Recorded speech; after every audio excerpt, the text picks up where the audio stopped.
Որոշ մարդիկ կան, որ Մեղրիից գնում են Երևան,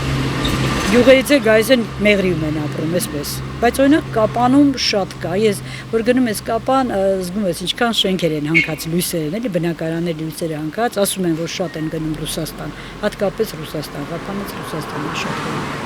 Երբ որ են Ջաբրայիլում կռիվներ էր, ձայնը ստեղ գալիս էր, մենք վախենում էինք։ Մեղրին ճիշտ է սարերով շրջափակված է, բայց եթե ճանապարհը փակեն, մենք չենք կարող դուրս գանք։ Վերև դեպի Կապան գնացող ճանապարհ, այնտեղ էլ իրանք արդեն գրավել են այդ Ջաբրայիլը, Շիկահողի մոտերը, երկու ճանապարհ կա դուրս գալու։ Եթե Իրանն էլ չթողեց, մենք չենք կարող այստեղից էվակուացնենք ժողովրդին, եթե նման բան լինի։ Մեծ մասամբ երիտասարդները ձգտում են դուրս։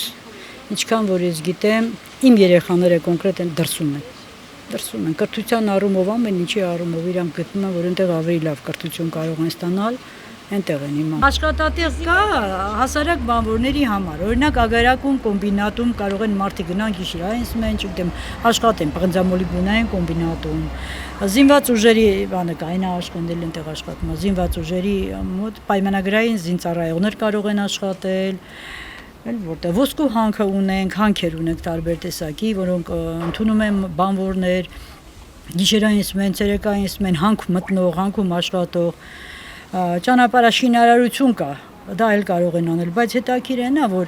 Մեղրիում ոչ մեկը չի ուզում շինարարության վրա աշխատի, չեն ուզում գնան խոտ հնձեն այգիներից, այ հնդիկներ են եկել, հնդիկներն են տանում աշխատածում, այդ հնդիկները Մեղրիել են ասել, հնդիկներ, արաբներ, դրանք են գրում այդ սևագործ գործերը անում, տենց հազարակ աշխատուժ կա, բայց բուհի կրթված երիտասարդի համար ինչ, իմ տղան ֆիզֆակն է ավարտել, աստղագիտության ֆակուլտետը, գա այստեղ ինչ անում,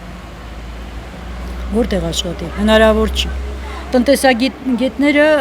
տնտեսություն ունեն, կարգին որ գնան տնտեսագետ աշխատեն, երիտասարդները չունեն բուհավարտածները որևէ տեղ, որ կարողանան աշխատեն, լավագույն դեպքում մանկավարժություն,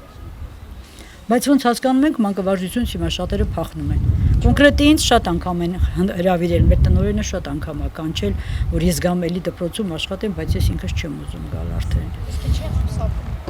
Դե դժվարացել է աշխատանքները, հիմիկվա երիտասարդները մի քիչ դժվար է, հա, իրանց հետ աշխատելը,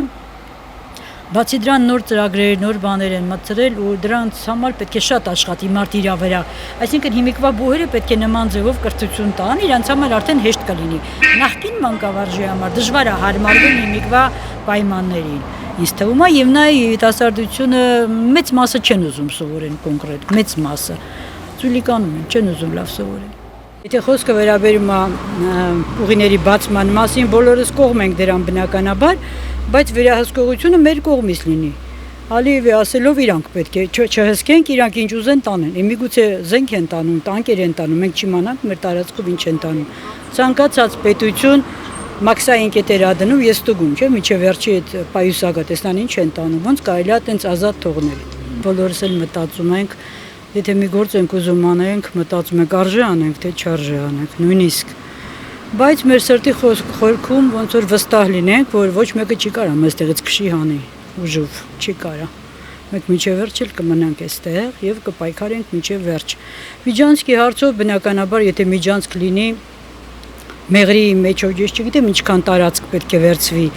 Շատերը մտահոգվում են, եթե լսում եք ժողովրդին, բոլորը ասում են, տեսնես միջև վերջ մնալու ենք այստեղ, բայց ինձ թվում է հնարավոր չի նման բան եւ միջազգային հանրությունը պիտի որ սատարի մեզ հաստատ։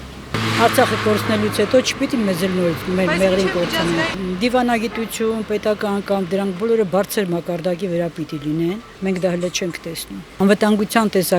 տեսանկյունից, զենքի,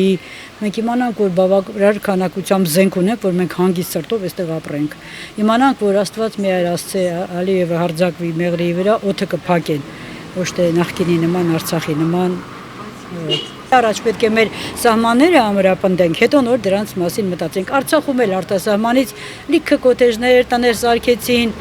իմ ամուսինն էլ էր այնտեղ աշխատում, նոր այգիներ գցեցին, բայց ուր չկա։ Դրա համար եմ ասում, առաջի հերթին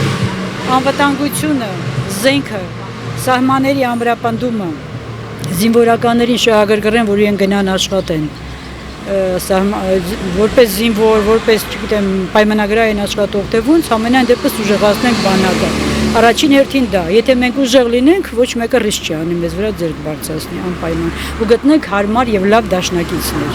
մենք չպիտի հարաբերությունները լրիվ վերացնենք, ու ես գտնում եմ, որ տարածաշրջանում ոնց որ սովորական հարևան ես ունենում, հետո մի քիչ լավ չես լինում, բայց գոնե բարև-բալյուս տալիս ես։